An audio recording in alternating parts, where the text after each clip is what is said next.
pasar aquí a los comentarios. Bueno, nada más les quería platicar un poquito a las que habitualmente toman la clase de psicología, que ahora nos vamos a poner en otra dimensión, ¿no? Ahorita se los voy a explicar un poquito mejor, pero vamos a entrar más de lleno, no a la visión de la psicología, sino a la visión de la fe. Sin embargo, vamos a tratar de hacer un diálogo de psicológicamente, ¿no? Cómo vivía también y cómo entendía Jesucristo la felicidad, ¿no?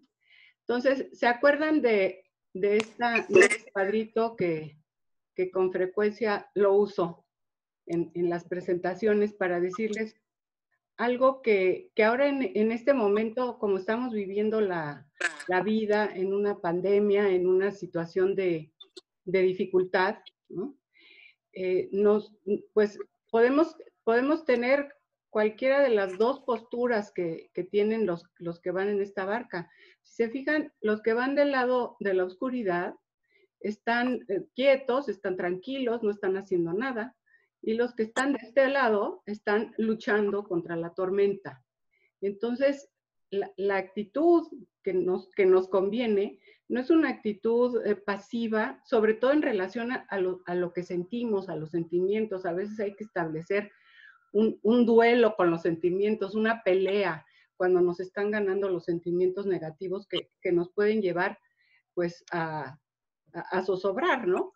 Y por otro lado vemos que es muy posible que se hundan, pero uno pensaría que aunque haya dificultades o naufragio, pues es mejor estar del lado de la luz, del lado de la lucha, de la esperanza, por lo menos viviremos mejor la vida. Pero desde el punto de vista teológico, en este cuadro en realidad se trata de ese evangelio en que Jesús va dormido y están los apóstoles desesperados porque se están hundiendo y ven que nuestro Señor está encantado de la vida, tranquilísimo, durmiendo. Y entonces lo despiertan para que, pues como para decir, sálvanos. Y entonces Jesús les dice, ¿por qué tenéis miedo, hombres de poca fe? Entonces también esta es una buena meditación para controlar nuestros miedos, ¿verdad? Para decir, nada de estar atemorizados con el tema de... A ver, les voy a poner aquí otra vez, las estoy... Marucci, perdón, una interrupción. Que Lupita Gil cierre su micrófono, por favor. Fíjense que estoy tratando ahorita de silenciarlas a todos y poner que no pueden abrirlo, pero bueno, por si acaso no me hace caso la compu, ustedes se me callen. Callen a sus micrófonos. Ya puse que no les permito reactivarlo, todo lo habido por haber.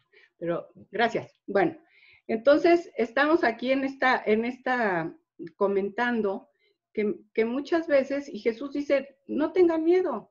O sea, parece que estoy dormido, pero aquí estoy pendiente de ustedes. Entonces, esta es la cuestión, ¿verdad? Cómo tenemos que ponernos en una situación de fe. Y les traje esta poesía porque los poetas siempre nos ayudan un poco a que podamos proyectar pues no las puedo callar, así que apaguen su micro las que van entrando. Les voy a comentar esta poesía de Antonio Machado que empieza, pues como algunas personas estamos a ratos y otras están, ¿verdad? Señor, me cansa la vida, ya estamos un poco cansadas de estar en esta situación. Señor, me cansa la vida. Tengo la garganta ronca de gritar sobre los mares.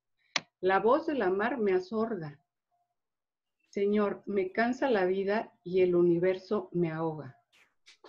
Y fíjense, como la desesperanza. Señor, me dejaste solo con la mar a solas, solo en la tormenta. Y en esta segunda parte, dice Antonio Machado, o tú y yo jugando estamos al escondite, Señor. O la voz con que te llamo es tu voz. Por todas partes te busco sin encontrarte jamás. Y en todas partes te encuentro solo por irte a buscar. Pues aquí está la parte de la esperanza. Entonces, lo que yo les quiero proponer es que estén como estén, tristes, agobiadas, animadas, a ratos de una forma, a ratos de otra, a ratos con esperanza, otras viendo las cosas muy negras, pues que vayamos a buscar, porque aunque a veces parece que nos dejó solos Dios, ahí está, no está dormido, está presente.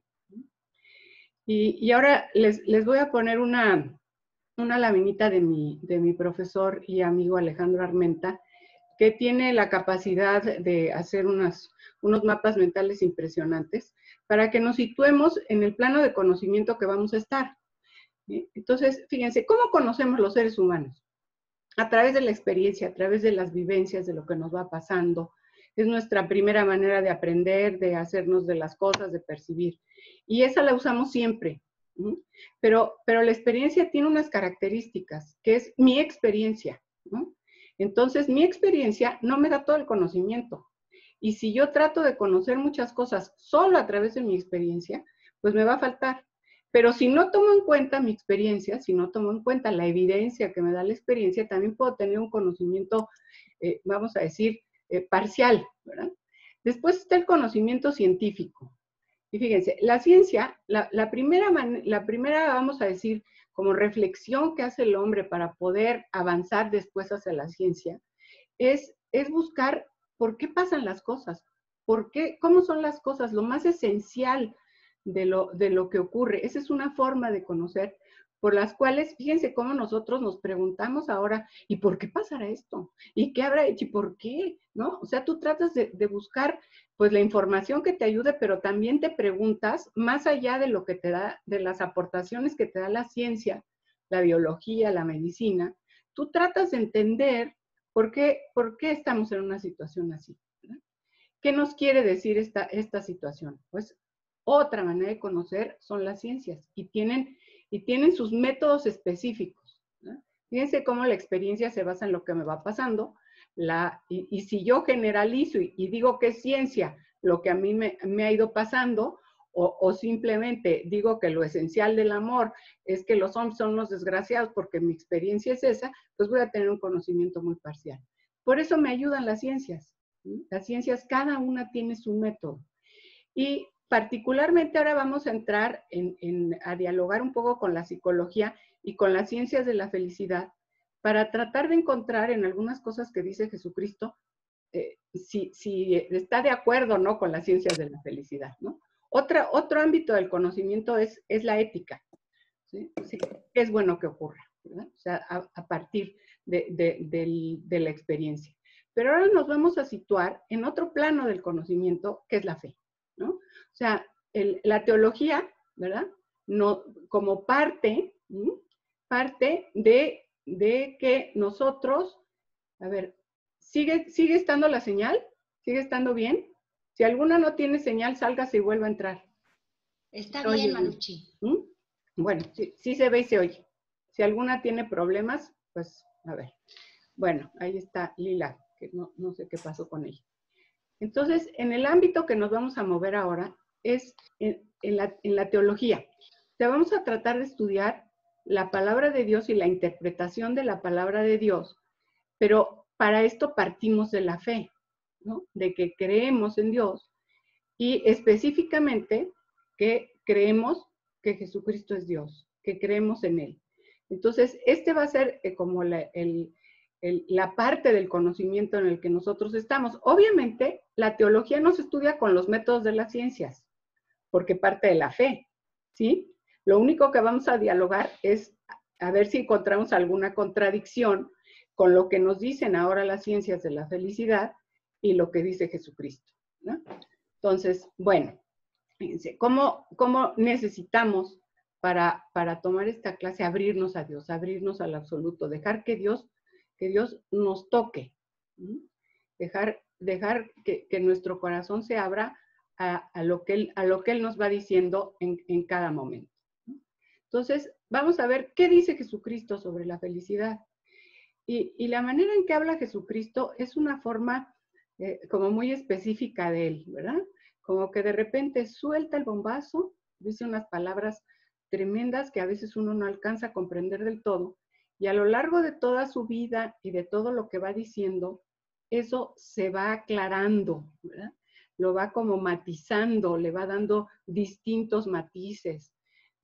Entonces, es una forma, claro, Dios habla a través de la revelación, pero concretamente ahora nos vamos a fijar en esto. En cómo Jesucristo es la palabra de Dios que se hace hombre. Entonces, vamos a ver dos aspectos de Jesucristo, porque en Dios se identifica completamente lo que hace y lo que dice, ¿no? En nosotros, pues, por más que tratamos, no siempre, ¿verdad? De repente uno dice, yo sobre todo que digo muchas cosas, pero no siempre las hago, ¿verdad? Porque mis actos y lo que yo digo y lo que pienso, a veces no los puedo poner muy de acuerdo, me falla. En cambio, en Jesucristo, perfecto Dios y perfecto hombre, todo lo que hace se identifica de manera plena con lo que dice. Entonces, también nos vamos a fijar un poco en cómo Dios habla a través de su vida, a través de lo que hace, a través de sus comportamientos, ¿no? Entonces, ¿qué hace Jesucristo? Todo el tiempo está hablando, enseñando, declarando, manifestando, contando historias, ¿no? Enseñando con su vida, sobre todo amando a través de las obras, a través de lo que va haciendo con la gente, ¿no? Con las obras y con el corazón. Y además, fíjense, vive de alguna manera algunos aspectos que para nosotros son muy importantes en nuestra vida. La convivencia, el poder disfrutar, el encontrar consuelo, el ser consolados, el que alguien nos anime, el encontrar quien nos cure, ahora que están pues aplaudiendo tanto a las personas que trabajan en el sector salud, porque pues tener personas que curen, ¿no? Bueno, y todo eso lo hace Jesús. O sea, sus hechos y sus palabras van a ir encajando y nos van a ir dando pistas, porque finalmente, fíjense, viene Jesús, se hace hombre, Dios se hace hombre, para redimirnos, para salvarnos. Y eso, traducido a lo que de alguna manera, ¿qué es eso de salvarse? Salvarse es ser feliz para siempre. O sea, Jesucristo, o sea, Dios se hace hombre, la palabra de Dios se hace hombre, para hacernos felices. Entonces, ese es para darnos pautas sobre la felicidad, pero ¿verdad? Y es importantísimo ver qué es lo que dice, ¿no? Y también pensar si se contradice con las ciencias de la felicidad, ¿no?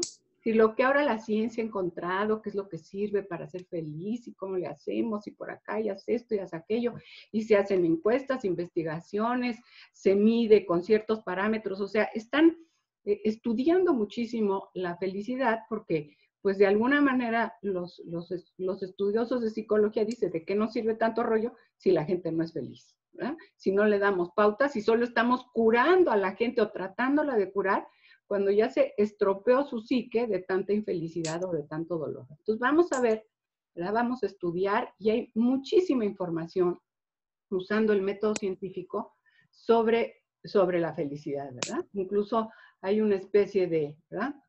De consumo. Y las ciencias de la felicidad nos hablan de la felicidad en varios aspectos. Dicen, hay un tipo de felicidad corporal, que es el bienestar, ¿no? El estar sano, el sentir placer, el pasarlo bien. O sea, entonces dice la ciencia de la felicidad, ¿no? Hay que buscar el bienestar, ¿no? Hay que tratar de estar sanos, hay que gozar el placer, hay que pasarlo bien, porque eso nos va a dar ciertas pautas de felicidad. Luego, hay otro aspecto importante de la felicidad, que es el estar implicado, el estar comprometido, ¿no? El vivir la vida de una forma en que estemos inspirados con lo que hacemos, que lo que hacemos estemos implicados, no tengo que ser algo que nos pase, que ni modo lo tengo que hacer, ¿no? Y entonces ahí va, ¿con qué me implico? Me implico con los demás a través de las relaciones, del amor. Luego, estar implicado con mi trabajo para poder fluir, ¿no? El ser capaz de compartir, el altruismo, el amor, las relaciones con los demás. Fíjense cómo la ciencia de la felicidad nos viene, ahora sí, como dicen, a descubrir el hilo negro, ¿verdad? Porque en realidad es algo que ya se sabe, pero que se ha estudiado que esto es muy importante para ser feliz. O sea, una persona que está haciendo su trabajo porque cuesta arriba y no lo quiere hacer, y lo vemos ¿Cuántas veces nos pasa con el trabajo del hogar que no fluimos, ¿verdad? Que estamos como en rechazo, como diciendo, esto no me gusta, o con ciertos aspectos del trabajo que son cansados o pesados o rutinarios, y entonces en ese momento no tenemos ningún tipo de satisfacción o de sentimiento de felicidad, ¿no? Y fíjense, el tercer punto importante, o sea, esto es, ya lo hemos visto mucho en las que han tomado clase conmigo, pero lo quise repasar para ver en relación a Jesucristo cómo vive esto, ¿no? El tercero es el sentido de la vida. Entonces, lo que dicen la ciencia de la felicidad es que los otros dos aspectos, el aspecto corporal, el aspecto del bienestar, la implicación, tiene mucho que ver con que yo le encuentre sentido a mi vida, ¿eh? Con que yo sepa, ¿verdad?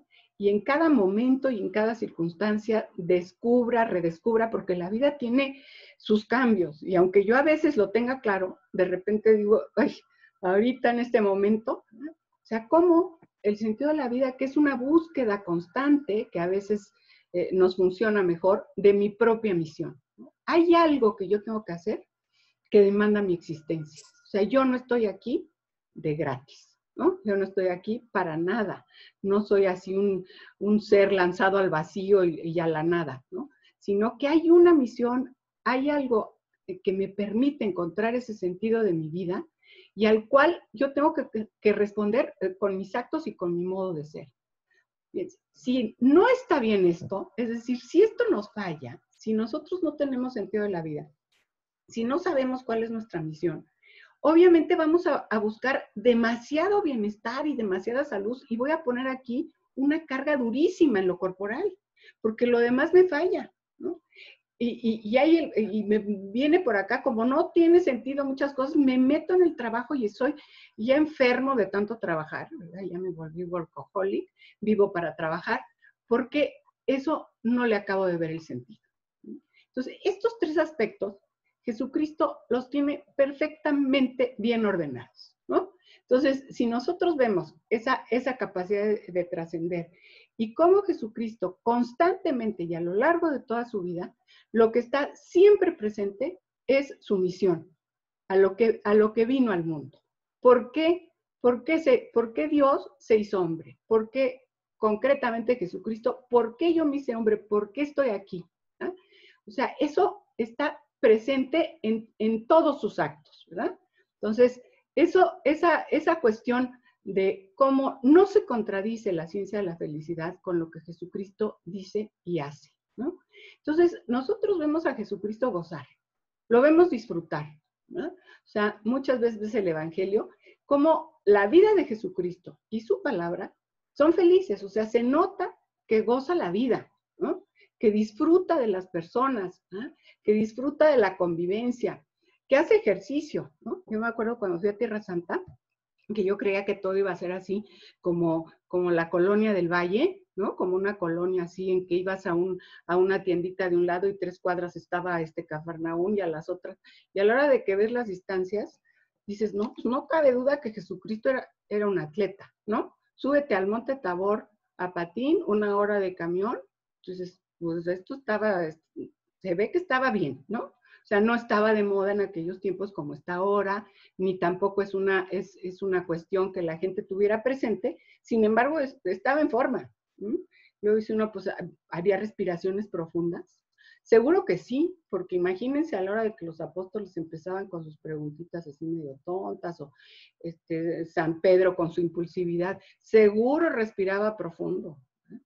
Y seguro cuando los escribas y fariseos así como que querían mostrar que eran muy inteligentes y no lo eran, seguro, pues como algunos, ¿verdad? Nada más manipulaban al pueblo, no sé a quién me recuerdan, pero de alguna manera estaba presente esos aspectos que ahora la ciencia nos da, ¿verdad? El mindfulness, la plena atención, la plena concentración en lo que hacía, no andaba distraído, ¿verdad? O sea, practicaba, y nosotros podemos como alcanzar a ver que esas cosas que recomienda la ciencia de la felicidad, muy elementales, las hacía.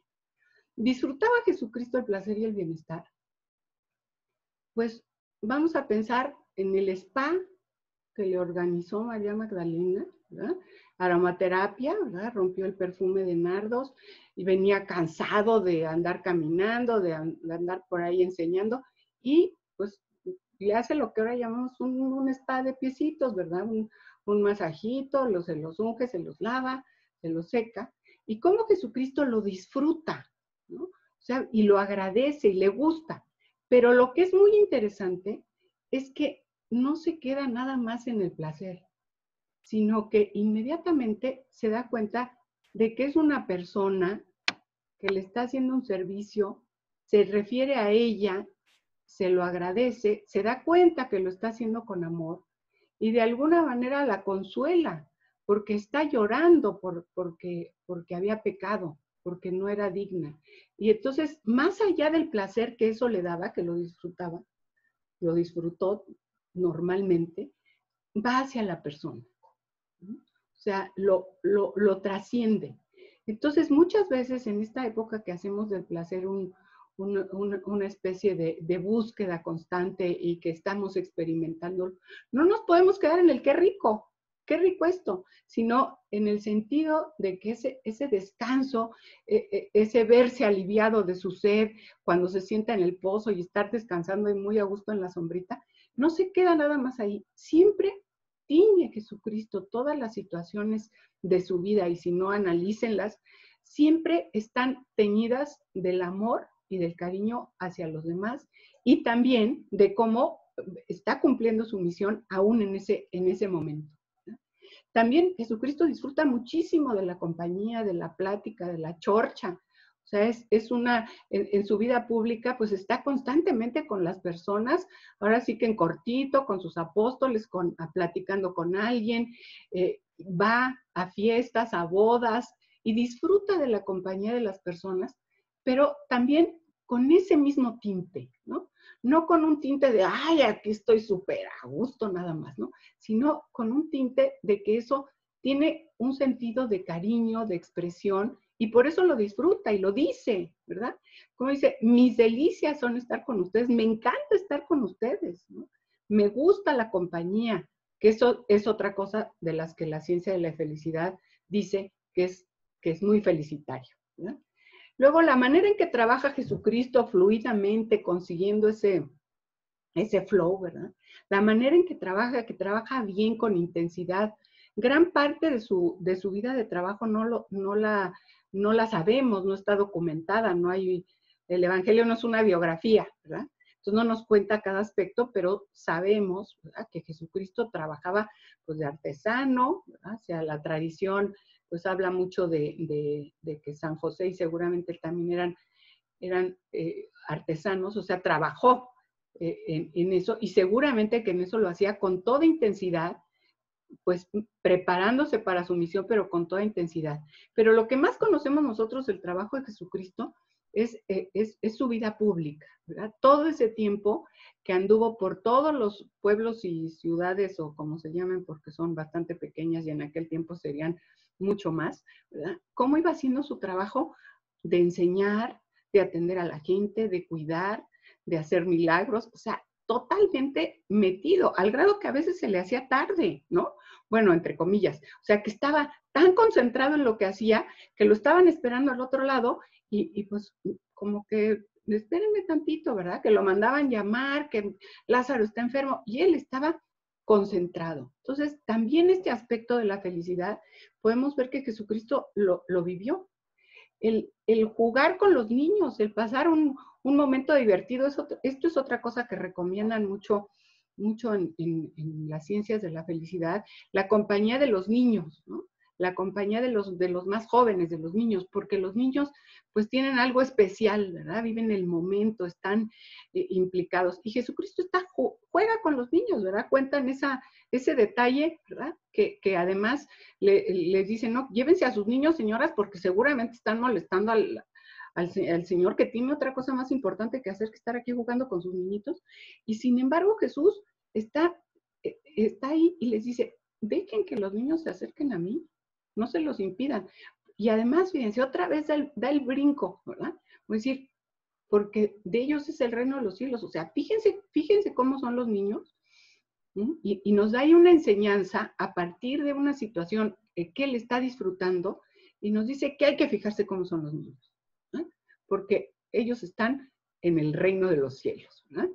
Y otra, practica emociones positivas, ¿no? O sea, no se deja arrollar, ¿verdad? Esto lo vamos a ver luego con más tiempo y quizá más calma, pero no se deja arrollar por las dificultades que enfrenta, por los corajes que le hacen hacer, por las preguntas tontas. O sea, constantemente recupera el buen humor, recupera el cariño, recupera la atención a los enfermos, y a veces debe de haber sido una verdadera lata, ¿no? O sea, el estar rodeado de personas que te están pidiendo cosas, que están ávidos, que además el cansancio, o sea, se necesita, ¿verdad? Constantemente entrar en esas espirales, y vemos a Jesucristo con una paciencia infinita, ¿verdad?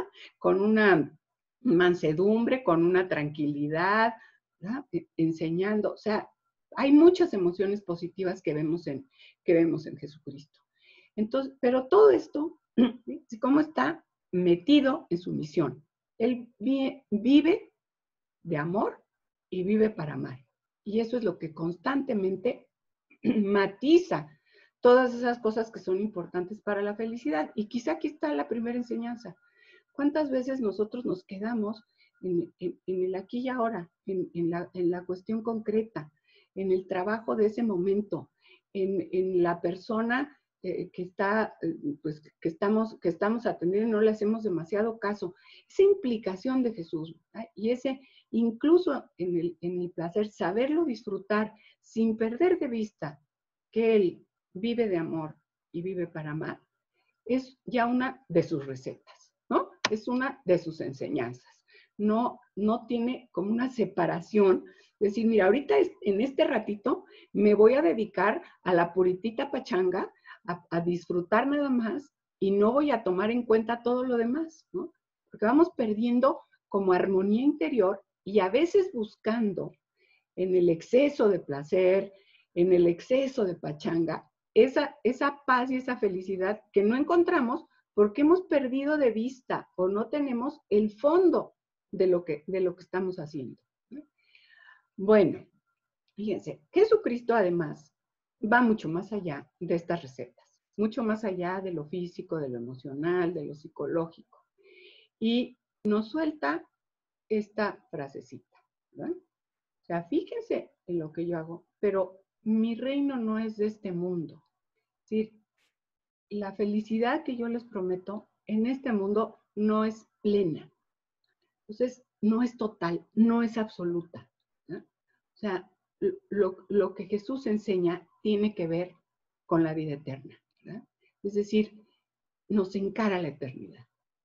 Como más allá de lo que dice la psicología, más allá de lo que dice la ciencia, si yo me voy a la fe, lo que me dice Jesucristo es que, ¿qué crees? ¿No? ¿Qué crees? Yo lo que te vine a decir es que tienes que buscar la felicidad eterna, ¿no? Y que de alguna manera yo soy el camino. Yo soy el camino de esa felicidad. Nos encara, ¿verdad? Nos encara a la búsqueda de la felicidad total y permanente que está en Él, ¿no? Que está en eso. Y por eso también Jesucristo le da ese sentido de felicidad al dolor. Dice, ¿y para qué sirve el dolor? ¿Y para qué sirve el cansancio? ¿Y para qué sirve la cruz?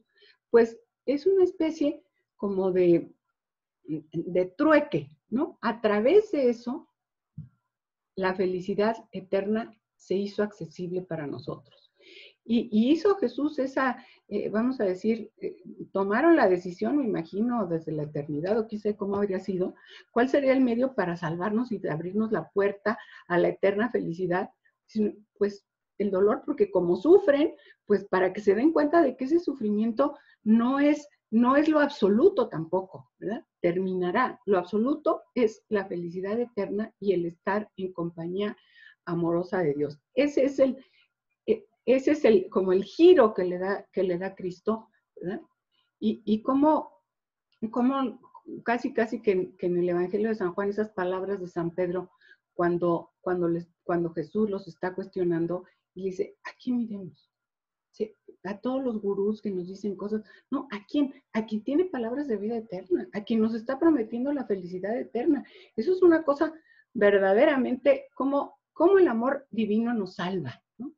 No, les traje este cuadrito de Chagall, porque parece que lo pintó ayer, ¿no? Parece que lo pintó ayer. Fíjense cómo están aquí el fuego, la destrucción. Aquí hay un escudo, cómo se destruyen partidos, políticas, tendencias, ideologías, ¿verdad? Cómo la gente está desesperada tratando de entrar a apagar el fuego. Bueno, ¿qué vemos aquí? La destrucción, la guerra, los sismos, los muertos, las revoluciones, la gente alborotada, llena de ira, manifestándose, los emigrantes, las situaciones en las que tenemos que escapar pues del dolor o del sufrimiento o del coronavirus, y dices, a remar a ver a dónde vamos, ¿no? Los ladrones, ¿verdad? Que asaltan, que quitan cosas, y cómo pasan por encima de la palabra de Dios. Este es el Torah, él era judío y pues un poco dialogaba con el cristianismo, ¿verdad? Cómo pisotean la palabra de Dios, las enseñanzas, todo tirado, los libros, el conocimiento, la pobre mamá aquí con su niñito que no sabe cómo protegerlo, estos que no sabemos si se están escapando y están escondiendo el mensaje o lo están salvando, ¿no? Todos los que predican el bien aquí desesperados, nadie les hace caso, gritando, tapándose la cara, todos los que dicen, a ver, recapaciten. Y en medio de esto está la salvación de Jesucristo, con una escalerita, ¿no? O sea, nos dice el bueno de Chagall, pues habrá que identificarse con ese mensaje de salvación que tiene Jesucristo. O sea, todo esto, todo lo negativo del mundo, ¿no? Tiene sentido en esa luz, en ese amor, que es finalmente el gran mensaje de Cristo, que Él nos ganó la felicidad eterna. Con esta perspectiva, de cómo las dificultades de la vida y todo lo que ocurre, bueno, sí, pero esto no es lo definitivo. Lo definitivo yo lo voy a encontrar a través de la palabra de Cristo, subiendo para identificarme con Él en cualquier momento de mi vida. Bueno, pueden ver los mensajes que quieran. Las bienaventuranzas, fíjense, son como de alguna manera uno de los discursos de Jesucristo más importantes sobre la felicidad. Bienaventurado, en pocas palabras, quiere decir feliz, ¿no? O sea, cuando te echan la buenaventura los gitanos, ¿qué te dicen, verdad? Pues que te va a ir muy bien, que vas a ser feliz. O sea, tú quieres saber qué. Entonces, hay un momento en que Jesucristo nos dice enseñanzas sobre la felicidad muy, muy profundas, ¿verdad? Que son las bienaventuranzas. Muy profundas y a veces muy difíciles de entender, ¿eh? Nos vamos a romper un poquito la cabeza, vamos a pedir ayuda, después les voy a poner bibliografía, pero de alguna manera es lo que dice Jesucristo específicamente sobre lo que nos da la felicidad, ¿no? O sea, ¿qué nos da la felicidad? Nos hace como un programa, pero ese programa, de alguna forma, son promesas, o sea, nos promete a través de algunas cosas, nos promete la felicidad, ¿verdad? Fíjense, nuestra propia felicidad está llena de promesas. Fíjense cuando uno está con mucha ilusión por algo, ¿verdad?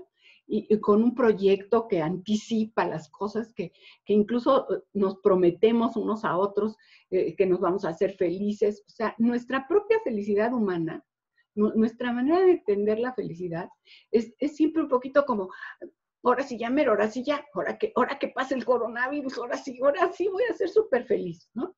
Entonces, muchas veces uno está así, no, ahora sí me voy a fijar en lo que no me fijaba. Ahora que pase este problema, cuando por fin mi marido sea tan lindo conmigo, cuando mis hijos maduren, cuando el lóbulo frontal ya esté a todo lo que da y piensen bien, entonces voy a ser feliz. Y la experiencia nos dice un poco, ¿verdad? Que todas esas ilusiones y esas promesas y esos proyectos de felicidad, pues de alguna manera, como decía Cantinflas, ¿no? No, chula, no haga usted promesas que no va a cumplir, ¿no? O sea, a veces le pedimos a la vida que nos cumpla lo que nosotros estamos pensando que es la felicidad, ¿no? Y sin embargo, fíjense, la felicidad que promete Jesucristo también, ¿verdad? también es esto, es una anticipación de lo bueno. Ahora sí, ¿no? Va a llegar un momento en que voy a ser completamente feliz. Va a llegar un momento en que voy a ser relativamente feliz, pero más feliz de lo que soy. Va a llegar un momento que soy absolutamente feliz. Pues resulta que Jesucristo, no como nosotros, o la vida, o los proyectos que hacemos, Él sí puede cumplir, hacer realidad lo que promete, ¿no? Esas bienaventuranzas que son, dice, promesas de felicidad. Y nada más de leerlas, yo le puse aquí interrogación, porque cuando uno lo oye, así de entrada, dices, ¿qué? A ver, ¿qué me estás diciendo? ¿No? ¿Qué me estás diciendo? ¿Que la pobreza de espíritu me va a dar felicidad? No me suena bien, ¿no? Porque dices, ¿qué es eso de la pobreza de espíritu? ¿Cómo? Puede estar todo achicopaladito, todo así como ninguneado, mediocre. ¿Qué es eso? O tengo que ser, de verdad no tener cosas. O sea, ¿qué es eso de la pobreza de espíritu? Porque como que le pongo una interrogación, ¿no? Bienaventurados los pobres de espíritu. Y uno, pues porque ya lo tenemos muy oído, ¿no? Pero si te pones a pensar, dices, qué barbaridad. Luego dice, bienaventurados, felices, los que practican la mansedumbre.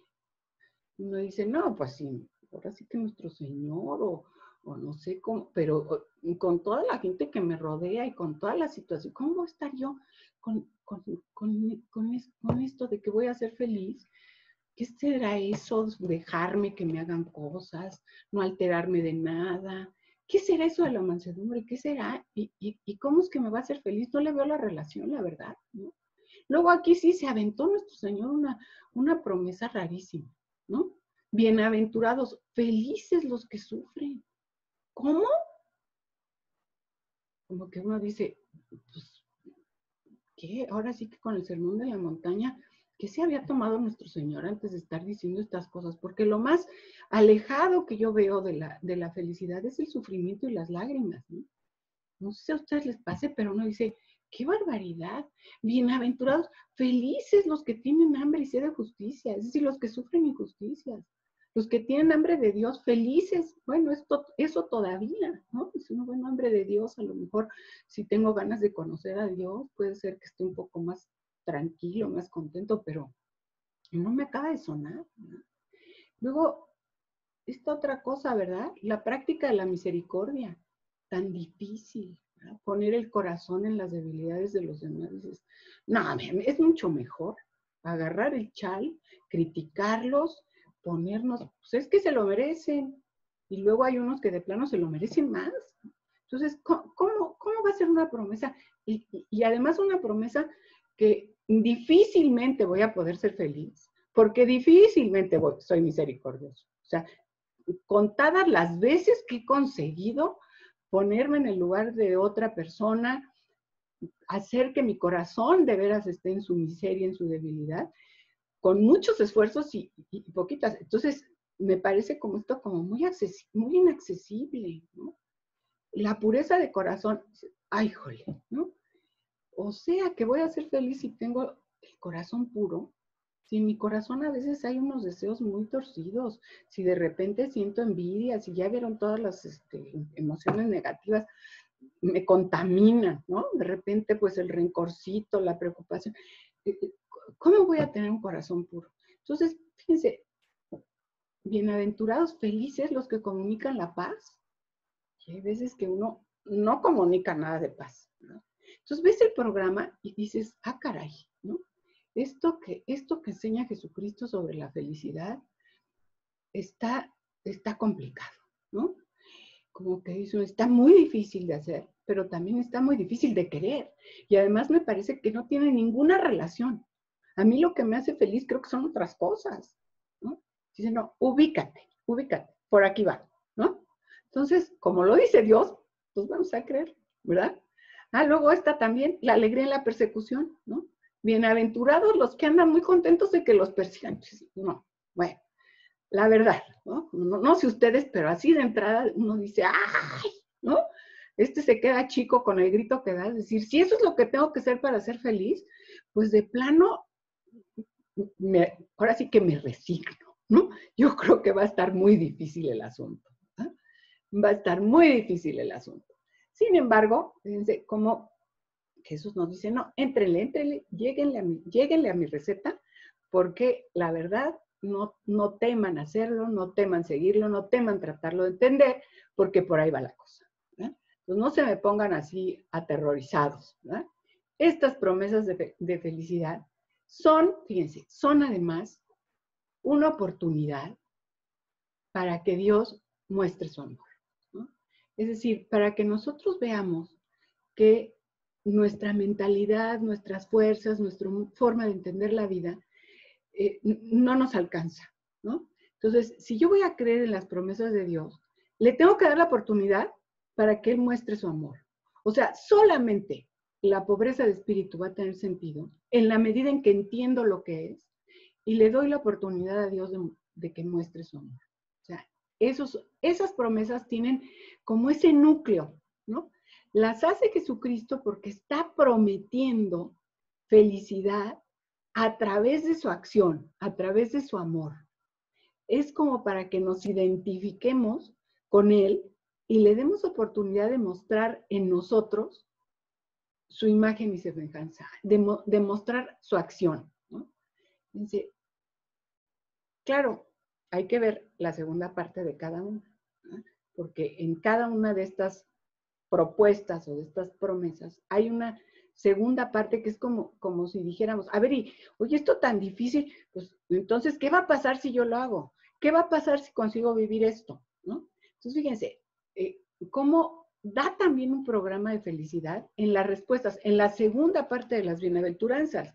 Es decir, cuando dice lo que va a pasar, ¿verdad? Cuando nosotros hagamos eso, ¿no? Entonces, ¿quién no quiere ver a Dios? O sea, Dios nos promete que lo vamos a ver. Dios nos promete que seremos sus hijos. Fíjense cómo en esa parte, si siguen este programa, que parece tan difícil y que les puede parecer un poco raro y hasta absurdo o imposible, pero se va a mostrar mi acción y entonces me van a ver, ¿no? Van a ver a Dios, vamos a ver a Dios, vamos a ser llamados hijos de Dios, nos vamos a hacer cada vez más hijos suyos. Vamos a ser consolados de nuestro sufrimiento, ¿no? Vamos a dejar de tener sed, vamos a obtener misericordia, paz y justicia. O sea, lo que dice Jesús es que al tener todas esas cosas presentes en nuestra vida, se va a manifestar la acción de Dios. Si yo las asumo tratando de identificarme con eso que Dios me está pidiendo, con eso que me está enseñando, y este es el resultado. Fíjense, el resultado es que vamos a heredar la tierra, es decir, que aún en esta vida vamos a tener un grado de felicidad, se va a manifestar el reino de Dios y vamos a tener el reino de los cielos, el reino de Dios, pero también en esta vida vamos a tener un mayor índice, grado, posibilidad de ser felices, ¿no?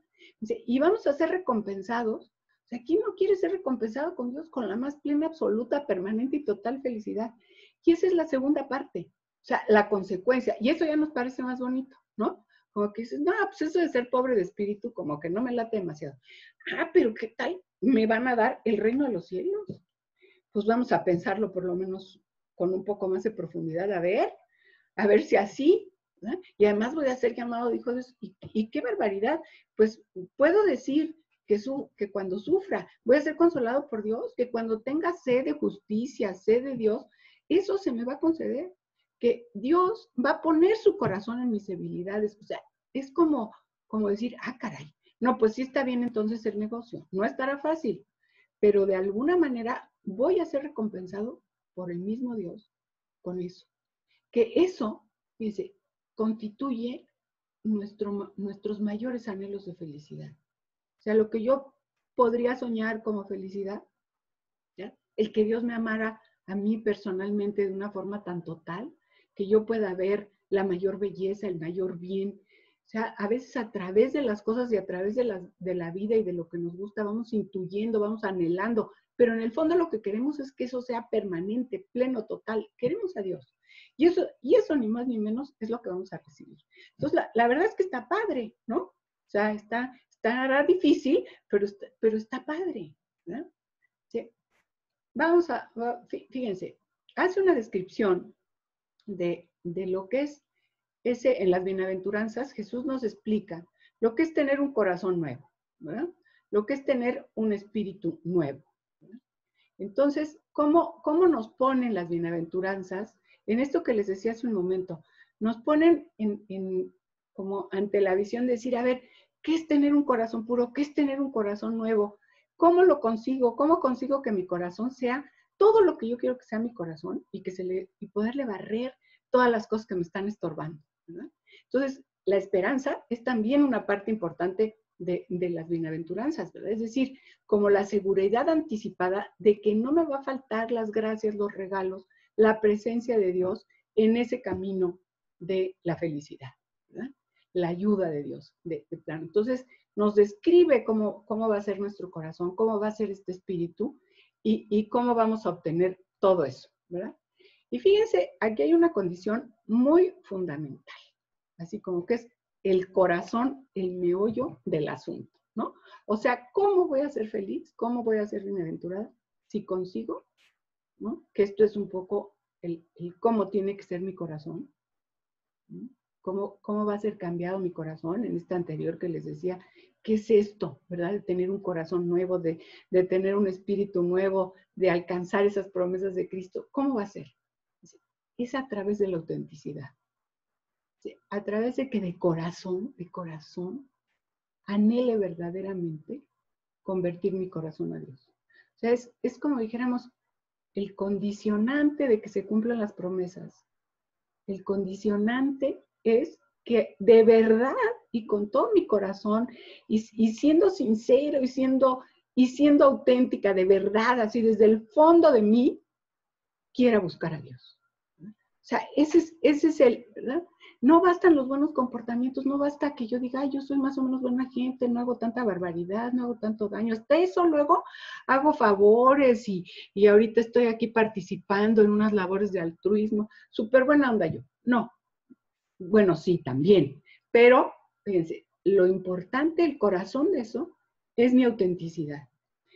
Y esto, bueno, suena muy bonito, pero no siempre es tan fácil.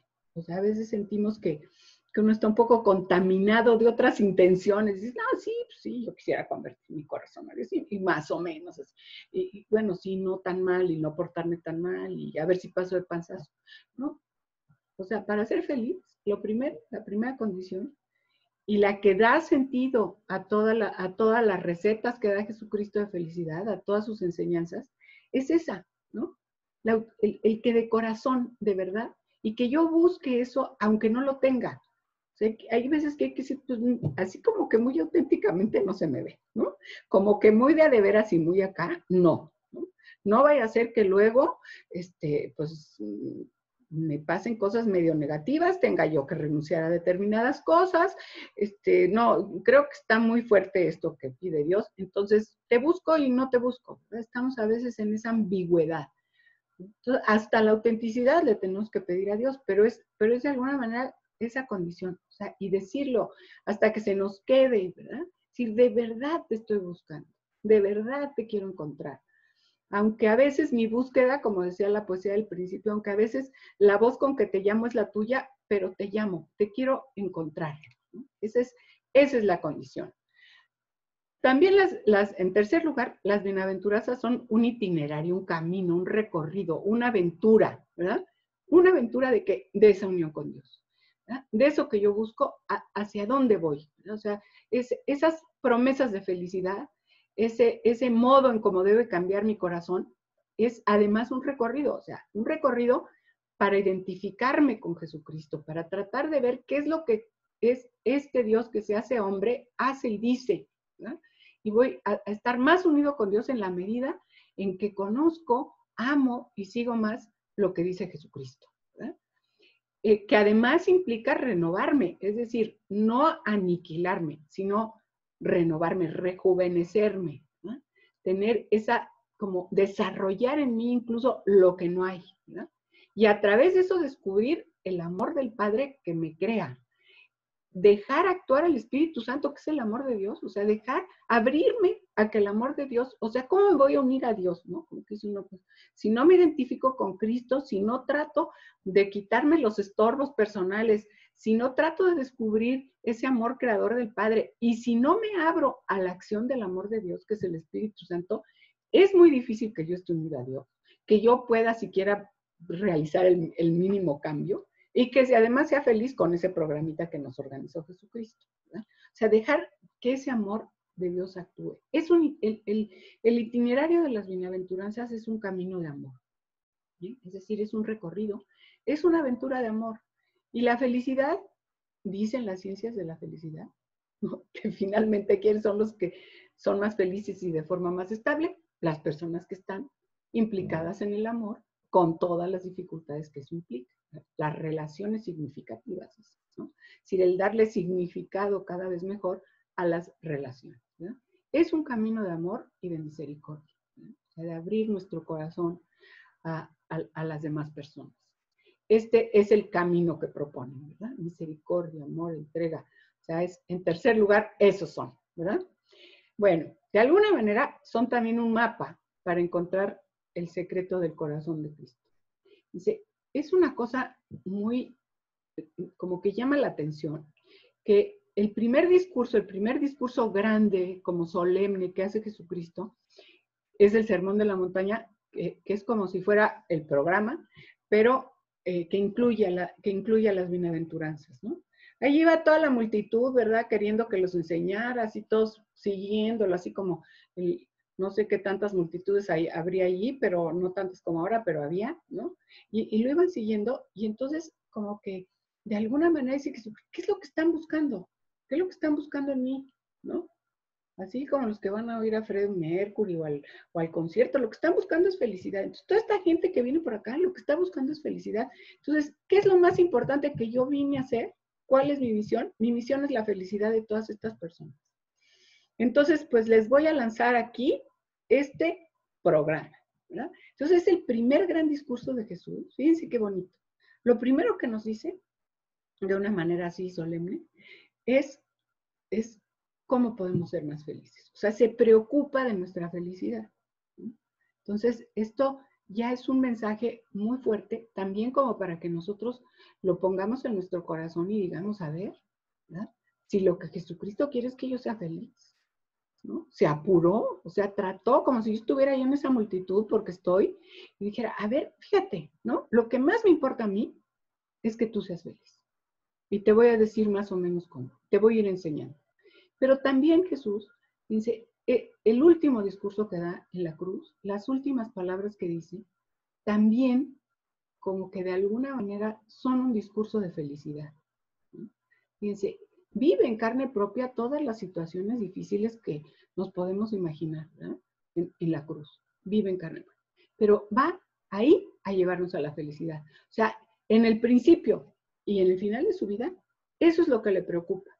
Y además nos lo dice con ese buen ladrón que está ahí, ¿verdad? Con Dimas, que le dice, no te preocupes, esto está horrible, la verdad, estamos pasando la negra, pero ni te preocupes.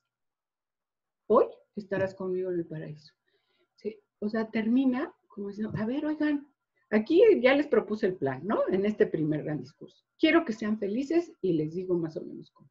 Pero también aquí en la cruz, en estos momentos tan terroríficos, tan tremendos de la salvación, está la promesa de felicidad. Dice, con toda la empatía que puede tener una persona que sufre, ¿verdad? Es decir, ¿qué le puedes decir a alguien que está muriendo, que está sufriendo tanto? ¿Verdad? Hoy vas a estar conmigo. ¿Y dónde? Pues en el paraíso. Ahora sí que en el lugar mejor que puedas estar. Y son unas palabras que también nos tenemos que apropiar. Aunque esto esté horrible, aunque la vida a veces se nos pone cuesta arriba, no te preocupes, porque hoy, no hoy, mañana, pero cuando Dios quiera, estaremos en el paraíso, ¿no? Entonces, fíjense, como el secreto del corazón de Jesús, o sea, ¿qué hay en el corazón de Jesús? En el corazón de Cristo está esa preocupación por mi felicidad, en toda su vida, al principio, en el medio y al final, ¿no? En todo momento está presente y de alguna manera para mí tiene que ser algo que cuente, ¿no? Es decir, es que, ¿quién crees? ¿Quién crees que está súper interesado en que yo sea feliz? Mi marido, pues a lo mejor a veces se distrae, se despista, pues sí. Mi mamá, qué bárbara, bueno, súper interesada. Pero ¿quién está más interesado que nadie? Dios, órale. Entonces, como que, fíjense eso cómo nos trae ya de entrada una cierta paz. Si por más que yo pase cosas, por más que me sucedan aventuras mil que yo no hubiera querido, por más que de repente el destino me golpee y la vida, el que está verdaderamente preocupadísimo, si se puede decir de esa manera, porque no sea, está tan preocupado, ¿no? Debe de tener otra, por lo menos una ansiedad buena, decir, órale, no te me duermas porque tienes que ser feliz y tienes que ir conmigo al paraíso, órale, ánimo, ¿no? Está junto a mí y está pensando en eso, ¿no? También las bienaventuranzas son un camino de plenitud, ¿no? Es decir, de madurez, de felicidad humana, ¿no? Nos hace una descripción del bien ser, o sea, cómo hay que ser, y eso lo vamos a ver más o menos explicando cada una, que siendo de una determinada manera, voy a tener una plenitud humana mayor, ¿no? Entonces, ese programa que de entrada no nos pareció tan bueno, ¿verdad? Es un camino de plenitud, ¿verdad? Es un camino de plenitud, es un camino de máxima humanización, ¿verdad? De fecundidad, de sentido de la vida, de trascendencia. Esos son también las bienaventuranzas. Como toda felicidad, fíjense, ¿qué felicidad habría si la felicidad es plenitud? ¿Qué teoría de la felicidad serviría si no me está diciendo cómo es la plenitud, ¿no? Aún a nivel humano, o sea, no serviría, ¿no? Tú dices, a ver, un tipo de felicidad que hace que las gentes sean mediocres y se la pasen bebiendo vino y tiradotes en una silla, ¿no? Así como los epicúreos, pues tú sientas placer mientras no te satures. O los hedonistas, pues vele, dale duro al placer. O sea, ¿qué teoría de la felicidad, ¿verdad? Nos está proponiendo una plenitud parcial, pues, y algo que no sirve, pues vemos que esa teoría no funciona, ¿verdad? Pero aquí es un camino de máxima humanización y de máxima fecundidad, es decir, de que yo haga con mi vida lo mejor que puedo hacer con ella, de que yo cumpla el sueño de Dios para mí. Por eso es un camino, son un camino de madurez las bienaventuranzas. O sea, ya las estoy convenciendo porque después de haberlas leído realmente dice uno, qué barbaridad. Pero cuando lees esto dices, ah, no, pues sí, ¿verdad? Ese camino de plenitud, de felicidad, ¿verdad? Nos lleva, fíjense, a percibir o a buscar, ¿no? Es decir, a ver, si esto es un camino de felicidad, si es un mapa del tesoro al corazón de Dios, si es una forma de que obtenga lo que me promete Dios, ¿verdad? ¿Cuál es, fíjense, cómo se vuelve camino de plenitud? Si percibo el último sentido y las condiciones. O sea, las condiciones, que una es la autenticidad, por supuesto, que de corazón busque a Dios, y otra es el sentido último es la libertad. ¿Libertad para qué? Libertad para amar. O sea, lo que me dicen las bienaventuranzas es, libérate. Libérate de todas esas cosas que te están impidiendo ser feliz. Libérate de todas esas situaciones que te bloquean esa capacidad, ¿no? Entonces, fíjense, son, además, una mejora, una vía para que, ya voy a acabar, para que la vida comunitaria funcione mejor, ¿verdad? O sea, cuando todas las personas de una comunidad tratan, o de una sociedad, tratan de vivir ese camino de felicidad, se facilita el desarrollo de todos, el poder compartir, el reconocer a los necesitados, el poder aportar, ¿verdad? El situarnos en una dinámica de dar y recibir a través de la vida. Entonces, les voy a volver a poner para los que ya lo vieron, este cuadrito de Chagall. Ahora me está inspirando mucho este muchacho. Bueno, se llama El violinista azul y lo pintó en 1947. Y si ustedes se ponen a ver, está aquí una silla con una sola pata en el techo, está en la altura de los tejados y está tocando el violín, ¿no? En una situación bastante incierta, ¿no? O sea, como que uno se siente un poco identificado, así nos sentimos ahora, como este violinista, así como, ay Dios, no sé si estamos tocando el violín o no, pero sentados ahí haciendo equilibrio y diciendo, qué barbaridad. Bueno, si se fijan el año en que lo pintó en 1947. Hacía 2 años que había terminado la Segunda Guerra Mundial, donde había habido 60 millones de muertos, ¿no?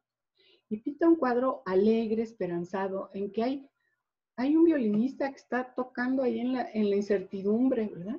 Y uno se pregunta, este es otro cuadro también del violinista en el tejado, ¿cómo podemos tocar nuestra melodía? Dice, ¿cómo podemos vivir nuestra vida en esta gran incertidumbre por la que estamos pasando? En esta gran incertidumbre que es la vida, ¿verdad?